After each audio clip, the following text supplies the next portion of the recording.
COVID-19 recovered patients still test positive in the long term. Foreigners using fake My Cards warned of stern action.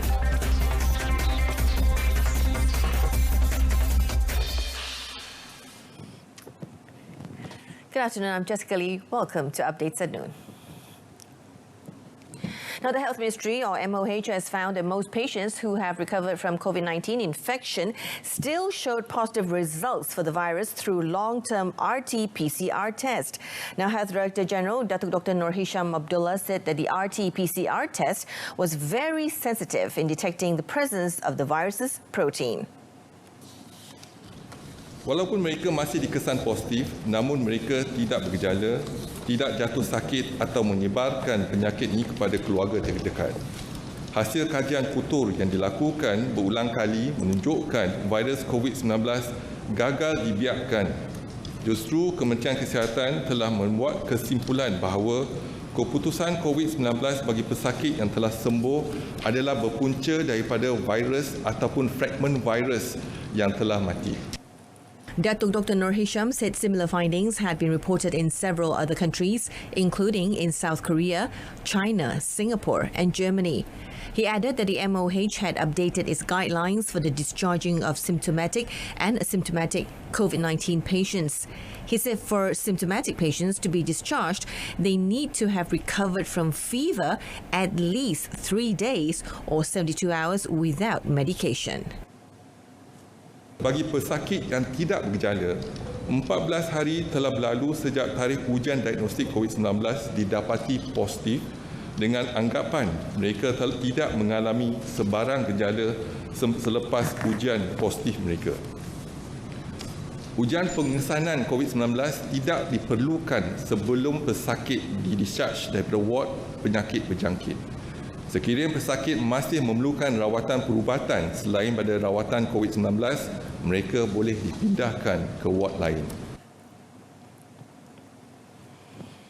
Meanwhile, the Health Ministry has confirmed receiving notification of a COVID-19 positive case involving a Pakistani barber. Now, Datuk Dr. Nur Hisham said the man who works at a barber shop in the capital had provided a house-to-house service at the request of clients in the area.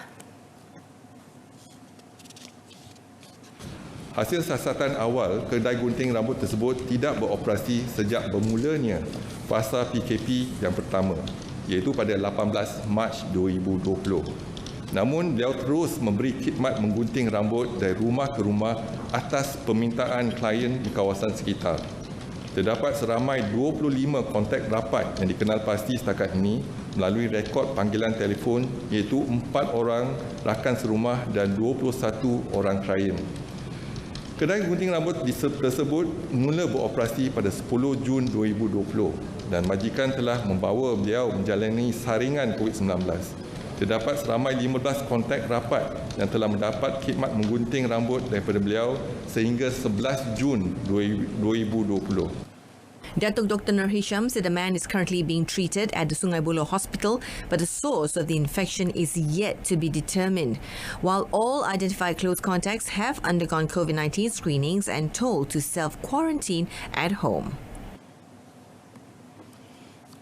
Hair salons and barbershops are only allowed to impose additional charges because of 2 items: disposable aprons and gloves. Domestic Trade and Consumer Affairs Ministry, or KPDNHEP, Director of Enforcement, Dato' Iskandar Halim Sulaiman, said the establishments must ensure that the additional charges were fair and based on the cost of procuring the items. Dato' Iskandar, in a statement, said the ministry started conducting checks on such establishments nationwide since the Recovery Movement Control Order came into force on the 10th of June. During the period, a total of 250 notices were issued to the owners for various offences under Section 21, Price Control and Anti-Profiteering Act 2011. He also warned of sterner action if hair salons and barber shops were found to have unreasonably high prices. Now, there is no escape for immigrants using fake MyCards as the authorities are continuing with operations to weed them out. Senior Minister Datuk Seri Ismail Sabri Yaakob said under the Op Benting launched during the Movement Control Order or MCO and now extended into the Recovery Movement Control Order RMCO, enforcement against foreigners had been intensified, including those using forged MyCard. Sebab itu Ops Benting kita terus lakukan dan antara Ops Benting yang kita periksa adalah pengenalan diri mereka. Ini untuk memastikan kita mendapat tahu status kedudukan mereka itu sama ada mereka masuk secara halal ataupun tidak. Dan kalau ada yang mereka menunjuk cuba membuktikan melalui kad-kad pengenalan haram ini yang palsu ini, tentu saja tindakan akan diambil oleh pihak kerajaan. Dan saya percaya pihak Kementerian Dalam Negeri melalui Jabatan Immigration akan terus melakukan tindakan-tindakan bagi memastikan supaya warga asing yang tidak berdokumen dan mempunyai pengenalan palsu ini akan diambil tindakan yang sekeras-kerasnya. It was reported on Thursday that police arrested 8 Indonesians who tried to apply for factory jobs using fake MyCards.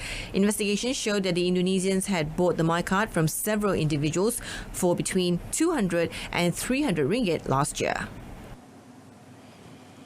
The Communications and Multimedia Ministry is preparing a standard operating procedure or SOP so that the hosting of events or exhibitions and live events can resume in closed areas. Minister Datuk Saifuddin Abdullah, however, said that such exhibitions and live events should not involve the presence of huge crowds, as it would be difficult to practice social distancing.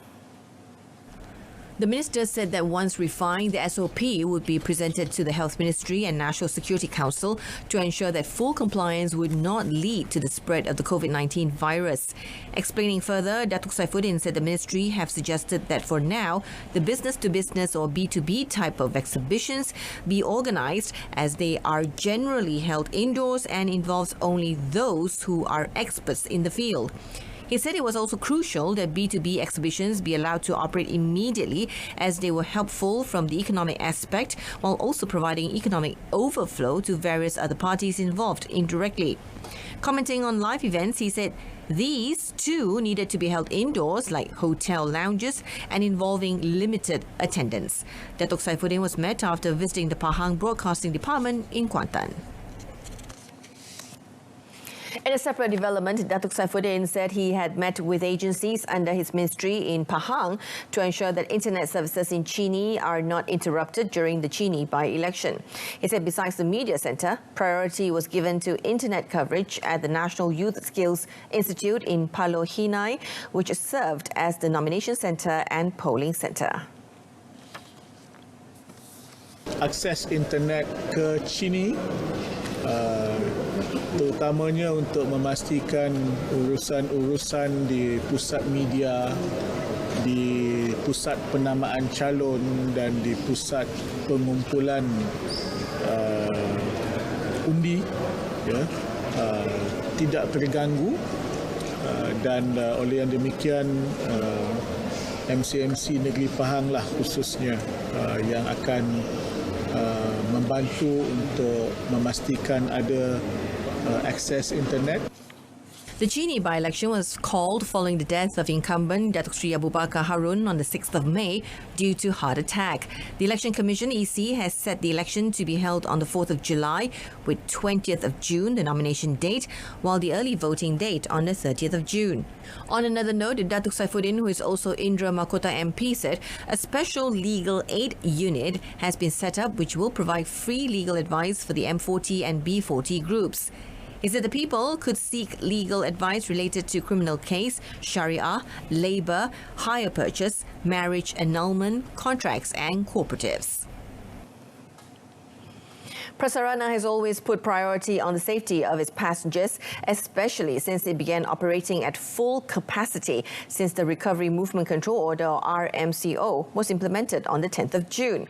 Now, this is to ensure that every guideline and SOPs are adhered to by passengers and operators alike. Among them is the use of face masks and encouraging cashless payment of fares to limit physical interactions. Prasarana Malaysia Berhad Group Chief Operating Officer Muhammad Nizam Alias hoped that the passengers comply with the social distancing, sanitising and other crowd control measures implemented by Prasarana. Jadi kami di Rapid Rail sebenarnya telah bermula memastikan keselamatan pengguna sejak daripada bulan Januari lagi. Pelbagai langkah telah diambil seperti kerja-kerja pembersihan yang telah dipertingkatkan dan kerja-kerja ini disinfeksi dan sebagainya dipertingkatkan lagi dalam tempoh PKP dan kita akan teruskan perkara ini seperti SOP yang ditetapkan. Jadi ini penting untuk meyakinkan masyarakat bahawa menggunakan public transport, terutama di Lembah Kelang, di Pening dan di Kuantan adalah selamat. Muhammad Nizam also gave his assurance that public facilities including business premises, washrooms and suraus will be regularly sanitised. He added that public patronage of the buses and trains in the Klang Valley had picked up by 30% since the start of the RMCO.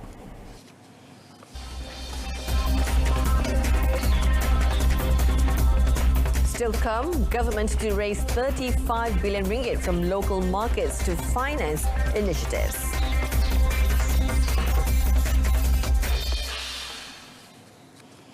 The government will borrow up to 35 billion ringgit locally to finance its 295 billion ringgit initiatives to spur the economy, namely for the Prihatin Rakyat Economic Stimulus Package, Prihatin, and the National Economic Recovery Plan, Penjana.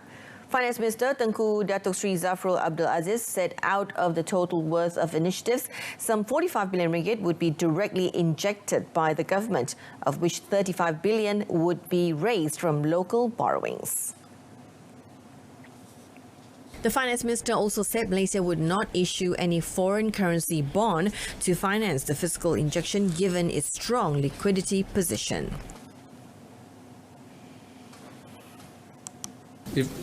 Given the liquidity today in Malaysia for ringgit especially, and we see no reason why we should tap the foreign bond currency.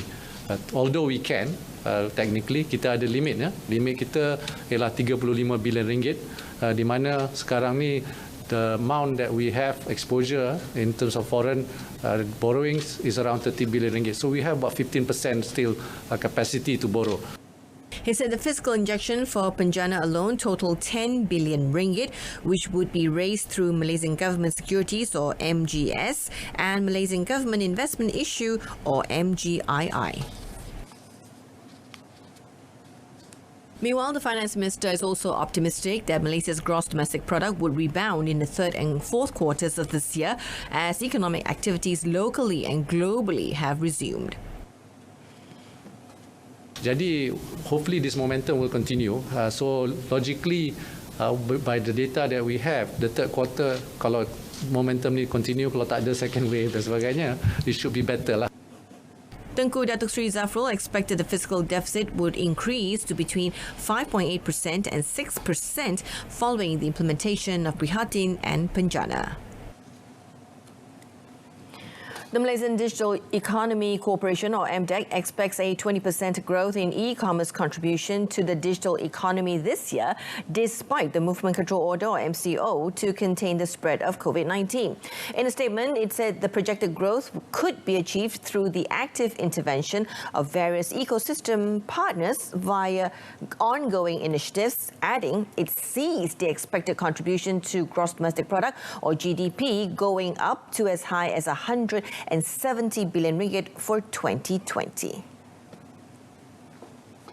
MDEC Chief Executive Officer Surina Shukri said she encourages the people, businesses and communities that are looking forward to further support within the digital space to step up and take the opportunity, regardless of their background and nature of the business, to be part of the digital ecosystem as the nation recovers from the pandemic.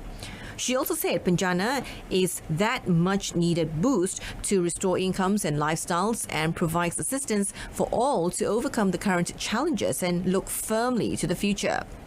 MDEC would be working with the relevant agencies to identify ways to track and measure in making sure over 907,065 SMEs in Malaysia benefit from these incentives.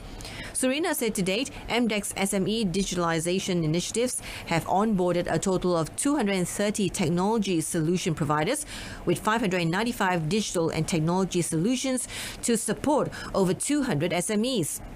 On reskilling and upskilling, the 25 million ringgit allocated to MDEC would go to the Global Online Workforce or GLOW program to train Malaysians earning an income as freelancers for jobs in the global digital economy. Malaysian Anti-Corruption Commission or MACC has detained a police officer with the rank of Assistant Superintendent or ASP in Kelantan to facilitate investigation into a case of soliciting and receiving 11,000 ringgit in bribe. Now, Kelantan MACC Director Rosli Hussein said the suspect had allegedly sought a bribe from two individuals as an inducement not to take action against them on theft and torture of animals offence. Rosli said the suspect had been detained at Kelantan MACC office on the 11th of June at 3 p.m.